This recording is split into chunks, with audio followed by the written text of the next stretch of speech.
Je suis au Grenelle du droit, c'est la 6e édition et on va parler d'une profession encore méconnue, celle du juriste territorial, avec mon invité Aurore Rançon-Mérel, présidente de l'Association nationale des juristes territoriaux. Aurore, bonjour. Bonjour. Alors on va essayer d'en savoir plus sur ce juriste territorial. Tout d'abord, qu'est-ce qu'un juriste territorial et quel est son rôle?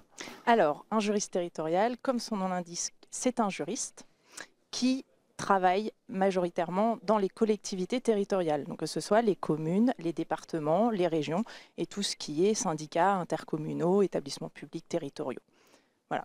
Donc c'est très très vaste. Aujourd'hui, on a à peu près 100 000 juristes territoriaux sur le territoire. Alors 100 000 juristes territoriaux, mais cette profession reste souvent méconnue. Alors comment faire connaître davantage cette profession? Alors c'est un des rôles effectivement de l'Association nationale des juristes territoriaux qui est de travailler à développer la connaissance de ce métier. Alors on intervient dans les universités auprès des Master 2 en droit des collectivités pour leur expliquer ce que c'est que ce métier, puisque on a encore beaucoup de juristes qui se destinent à travailler dans l'administration, mais sans connaître le rôle du juriste territorial. Après, on intervient aussi, par exemple, dans des salons comme le Grenelle du droit, les rendez-vous des transformations du droit, etc., pour justement parler de ce métier. Et puis, on essaye également sur LinkedIn d'avoir une page un petit peu active pour aussi se faire connaître. Bon, on voit pas mal d'actions de communication.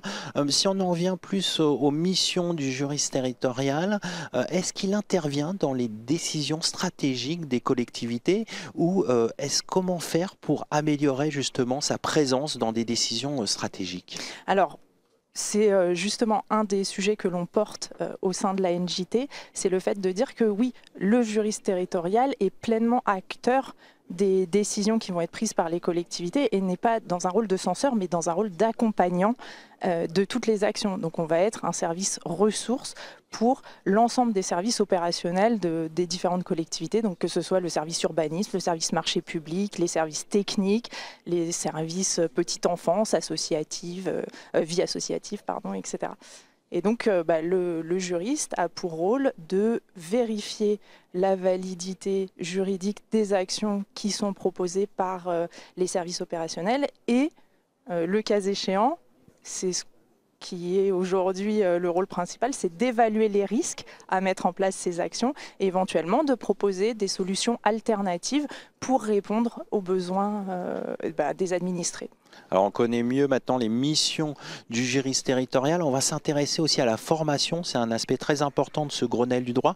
Comment on forme le juriste territorial et est-il suffisamment armé face aux complexités de notre monde d'aujourd'hui? Alors, c'est une des difficultés du passage entre les études universitaires et la pratique, puisque pendant les études, on va apprendre le droit des collectivités. Donc on va apprendre le droit de la fonction publique, on va apprendre le droit des collectivités territoriales qui est une matière à part entière, on va apprendre les finances publiques, on va apprendre le droit de l'urbanisme, voilà, tous ces droits. Donc les juristes qui sortent d'un Master 2 vont avoir le bagage technique suffisant pour ensuite intervenir. L'enjeu après, c'est de passer, pour être un bon juriste territorial, c'est de pouvoir analyser les risques. Et donc l'analyse des risques, elle est variable en fonction de la collectivité dans laquelle on est. Et ça, c'est un apprentissage en fait qu'on fait sur le tas et qui est donc plus difficile à appréhender quand on est juriste junior. Donc ça se fait sur le terrain, petit à petit, au sein de la... Quand on avance dans sa carrière, j'ai envie de dire.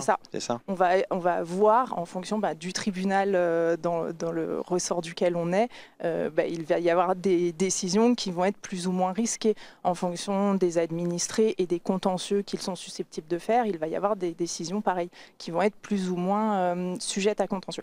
Donc voilà, donc ça c'est la connaissance du risque et la proposition de solutions alternatives, parfois créatives et un petit peu en dehors du droit, en utilisant le droit mais pas juste en l'appliquant. C'est vraiment l'enjeu des jeunes juristes.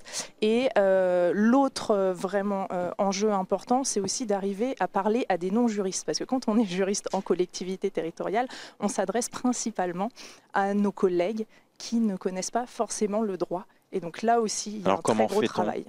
Comment on fait concrètement pour essayer de... On vulgarise le droit? Comment on fait? Alors aujourd'hui, on parle beaucoup de legal design, qui est une façon d'appréhender le droit justement dans une vision centrée utilisateur. Et donc on va d'abord rechercher à comprendre le besoin réel de notre interlocuteur, à comprendre quelles sont les facilités ou les difficultés qu'il a sur certains sujets. Et ensuite, on va adapter notre discours et donc la façon dont on va lui transmettre les règles juridiques et le plan d'action à sa compréhension. On va s'adapter. On arrive à quelque chose de plus concret au travers du legal design pour faire comprendre les enjeux juridiques, les questionnements. Tout à fait. Et donc souvent, on voit le legal design qu'à travers les schémas, mais c'est vrai qu'un schéma vaut mieux que sans discours. Et donc c'est beaucoup plus impactant, effectivement, de montrer la vision globale d'une action, par exemple.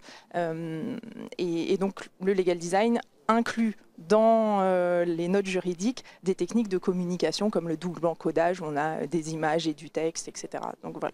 Et j'imagine au-delà du legal design, créer des interactions entre les autres directions des collectivités, c'est important d'avoir des échanges réguliers pour appréhender ces enjeux juridiques, ces questionnements? Oui, c'est ça. À partir du moment où, notamment en utilisant le legal design, le juriste devient abordable, alors les services opérationnels auront moins de crainte à contacter le juriste et donc vont de plus en plus le contacter en amont des actions et pas juste à la fin quand tout est déjà mené et qu'à part dire bon ben là c'est trop tard et vous allez avoir un contentieux.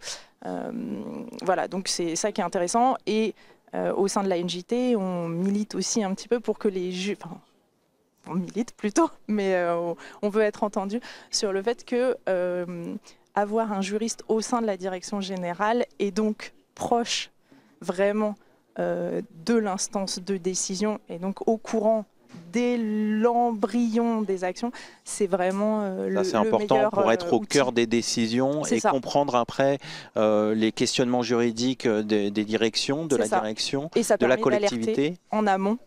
Et donc de pouvoir bifurquer et prendre un bon chemin le plus tôt possible. Pour terminer, quel message vous voulez adresser aujourd'hui à l'écosystème juridique dans le cadre de ce Grenelle du droit? L'idée, c'est de montrer que les juristes territoriaux, alors on a un petit peu des animaux à part, mais en même temps, on est dans l'écosystème des juristes et qu'on a énormément de liens, de points communs avec l'ensemble des professions juridiques et que c'est en travaillant ensemble à faire évoluer notre métier qu'on ne sera pas submergé par l'intelligence artificielle. Le message est passé. Merci Aurore Rançon-Mérel. Je rappelle que vous êtes présidente de l'Association nationale des juristes territoriaux. Merci à vous.